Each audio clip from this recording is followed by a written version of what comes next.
פרשה בארבע, אקטואליה בפרשת השבוע, עם הרב אהרון לוי. שלום לכם. לפני מספר שבועות כשהלכתי ברחוב, עצר לידי אופנוען. אתה אהרון לוי, נכון? כן, אמרתי לו. אז תרשה לי ללחוץ לך את היד, אמר לי הבחור בחיוך. קוראים לי קובי, ואני לא נמנה על האנשים שאתה רגיל לפגוש בהרצאות שלך, אבל למרות זאת, אני חייב לך תודה קטנה. אני נולדתי למשפחה חרדית, הוא סיפר, ועברתי מסלול ישיבתי רגיל לגמרי. התחתנתי, למדתי כמה שנים בכולל, אבל בסופו של דבר יצאתי לעבוד כדי לפרנס את המשפחה שלי. באחד הימים הוא אמר, נתקלתי בסרטון שלך, שעוסק בדיבור בתפילה, שבו ציטטת מקורות שמסבירים עד כמה חמור לדבר בבית הכנסת בשעת התפילה. את האמת, אהרון, הוא אמר, עד אותו זמן ממש לא הייתי נזהר. להפך, אם מישהו היה מעיר לי, הייתי מעמיד אותו במקום. רוצה להתפלל? תתפלל. לך אף אחד לא מפריע, אל תפריע לאחרים. וחוץ מזה, אף אחד לא מינה אותך לתקן את העולם. בקיצור, תתקדם. אבל אהרון, אחרי שראיתי את הסרטון שפרסמת, הכל השתנה והחלטתי להפסיק לדבר בתפילה, ועל זה אני אומר לך תודה. בהתחלה לא הייתי מעיר על זה לאחרים. רוצים לדבר, שידברו, העיקר שאני שותק. אבל אהרון, אחרי מקרה שקרה לי, החלטתי להצטרף לנודניקים שמשביתים שמחות של אחרים, ועל זה אני רוצה לספר לך. אני לא יודע איך אתה עם חזנות, אבל אני חובב חזנות מושבע. באחד הימים השתתפתי בקונצרט חזנות עם טובי החזנים בעולם. אני לא יודע אם אתה מודע לזה, אבל בקונצרטים כאלה, הוא סיפר, אף אחד לא מעז לדבר. כולם רוצים לשמוע כל פיפס של החזן, בעיקר את הפיפס. אלא שפתאום, ממש באמצע הקטע, אהרון, קיבלתי טלפון דחוף, הייתי מוכרח לענות. אמנם דיברתי בשקט, אבל באמצע קונצרט, גם בשקט, זה יותר מדי בקול. ואז אנשים התחילו לרטון. רוצה לדבר, שיצא החוצה, אמר מישהו שישב מאחוריי. חוצפן, באנו לכאן כדי לשמוע חזנות והוא מדבר לו בטלפון. כשהמשכתי, המישהו הזה שישב מאחוריי, תפח לי על הכתף. אתה לא מבין, אדוני, הוא אמר, אתה מפריע. באיזו חוצפה אתה מדבר פה? אתה לא שם לב שאתה מפריע לכולנו? צא החוצה ותדבר שם כמה שתרצה. כשהסתובבתי אהרון אל המישהו הזה, התחלתי לצחוק. זה היה חבר שלי, מוישה, אנחנו מתפללים ביחד באותו בית כנסת כבר כמה שנים, והוא אחד מאלה שלא מפסיק לדבר מתחילת התפילה עד שהיא מסתיימת, וכשמישהו מעיר לו, הוא מייבש אותו בדיוק כמו שהוא ייבש אותי בקונצרט, רק בהבדל אחד. בבית הכנסת הוא מייבש את מי שמעיר לו בגלל שהוא מדבר, ואותי הוא ייבש בקונצרט בגלל שהעזתי לדבר. כשחזרתי הביתה, סיפר לי קובי, שאלתי את עצמי איך זה קורה. למה זה כל כך הגיוני להעיר למישהו שמפריע באמצע קונצרט? למה אף אחד לא אומר לו שהוא נודניק? למה אף אחד לא אומר לו שיתרכז בעניינים שלו ולא יפריע לאחרים? מה, אהרון, קונצרט יותר חשוב מבית כנסת? זה מה שגרם לי לא להסתפק ולא לדבר בעצמי, אלא גם להעיר לאלו שמדברים בתפילה. כי אם בקונצרט זה נאור להעיר למי שמפריע, אהרון, אז למה בבית כנסת לא? מה, לא מגיע לתפילה להיות חשובה לפחות כמו קונצרט חזנות? הרי גם בתפילה יש חזן. תגיד, אהרון, אתה חובב חזנות? מילא אני, אבל מה גרם לך לעשות סרטון על דיבור בתפילה? תגיד, אתה מעיר לאלו שמדברים? הוא שאל אותי.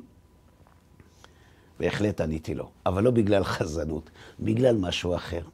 זה קרה בעקבות סיפור ששמעתי מאחי, שמתגורר בשכונה שהיו בה לא עלינו יותר מדי אסונות, שבעקבותיהם תושבי השכונה החליטו לקבל על עצמם קבלות ולהתחזק. אלא מה?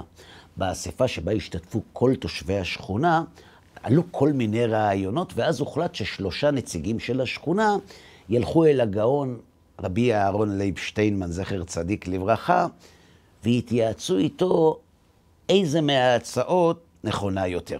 כשהם הגיעו אליו, הרב שאל אותם אילו הצעות לחיזוק עלו באספה, והם סיפרו לו שמישהו הציע למשל לבטל את החופשה של בני הישיבות מהשכונה לטובת לימוד תורה. הייתה גם הצעה, הם אמרו לו, להקים ארגון חסד, ועוד כמה הצעות. אלא שהרב נפנף עם היד בביטול על כל הצעה שהם סיפרו. לא צריך, הוא אמר להם, תגידו להם שלא ידברו בבית כנסת, והם הלכו.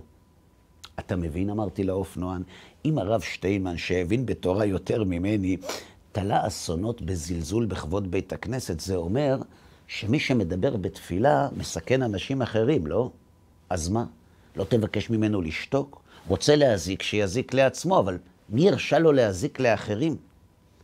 את זה אני מבין, אמר לי קובי, אבל איך אתה מסביר את זה, אהרון? איך זה שאנשים טובים עדיין מדברים בתפילה? מה, הם לא מבינים את זה? הם לא מרגישים שתפילה היא לפחות כמו קונצרט? הם לא מרגישים את הסתירה? אני לא יודע, אמרתי לו, אבל יכול להיות שזה שהם לא מרגישים, כתוב בפרשת השבוע. בפרשת עקב, אחרי שמשה מתאר בפני בני ישראל את התפילה שהוא התפלל עליהם אחרי חטא העגל, הוא מסכם בפניהם מה השם רוצה מהם בסך הכל, שנאמר, ואתה ישראל, מה השם אלוהיך שואל מעמך? כי אם ליראה את השם אלוהיך, ללכת בכל דרכיו, ולאהבה אותו, ולעבוד את השם אלוהיך בכל לבבך ובכל נפשך, לשמור את מצוות השם ואת חוקותיו, אשר אנוכי מצווך היום לטוב לך. שאלת את עצמך, קובי, למה משה פותח את כל הרשימה הזאת בליראה את השם? מה, נראה לך שלמי שהולך בדרכי השם, עובד אותו ושומר את מצוותיו וחוקותיו, כמו שכתוב בפסוק, צריך להזכיר לו ליראה את השם? אם הוא לא יראה את השם, אז איך הוא מקיים את המצוות שלו? והתשובה פשוטה. בפסוק הזה משה מלמד שלעבוד את השם ולשמור את מצוותיו זה יפה מאוד, אבל זה לא מספיק. השם רוצה עוד משהו. הוא לא רוצה רק את המעשים, הוא רוצה גם את המניע. זה יפה שאתם שומרים מצוות, אומר משה לבני ישראל. השאלה היא מה המניע שלכם לשמירת המצוות, כי את זה השם רוצה. הוא רוצה שהמניע לקיום המצוות לא יהיה כי ככה לימדו אותי, אלא שיהיה מתוך ליראה את השם, שהליראה את השם יהיה המצע והבסיס ללכת בדרכיו ולשמור את מצוותיו וחוקותיו. למה? כי אם זה לא יהיה הבסיס לקיום המצוות, נוכל להתקל בלא מעט עיוותים בחיים הרוחניים שלנו. ואחד מהם זה הדיבור בתפילה, כמו שהזכרת. מצד אחד אנחנו הרי באים להתפלל, ומצד שני מדברים. מצד אחד באים להתפלל להשם, כי אנחנו מאמינים שהוא שומע תפילה, אבל מצד שני מדברים, כי אנחנו לא כל כך בטוחים שהוא שומע. לכן משה מקדים לקיום המצוות את היראה, כדי ללמד שחינוך זה לא רק למעשים, אלא לסיבה שמחייבת אותם, כדי ללמד שמחנך אמיתי לא מסתפק בכך שהתלמידים שלו עושים את מה שנכון וראוי, אלא הוא בודק בעיקר למה הם עושים אותם. מחנך אמיתי, אמרתי לקובי, מנחיל לתלמידים שלו את הסיבה שתגרום להם לעשות את המעשים הנכונים. הוא לא מחנך אותם רק לאיך, אלא בעיקר ללמה. הוא לא מנחיל להם רק את הלהתפלל, אלא בעיקר את הלמה להתפלל. לכן משה פותח את הפסוק דווקא עם הליראה, כדי ללמד שלחנך למעשים זה לא מספיק, שצריך לחנך למניע שלהם, כדי ללמד שכשעושים מעשים נכונים ללא יראה שקודמת להם, יתרחשו עיוותים וסתירות. וכשהיא תהיה הסיבה למעשים, גם אם לא נעשה את כולם, את מה שנעשה, נעשה כמו שצריך. ועוד מילה לסיום. שאלתם את עצמכם, למה אחרי מצוות היראה, משה מצווה את בני ישראל ולימדתם אותם את בניכם?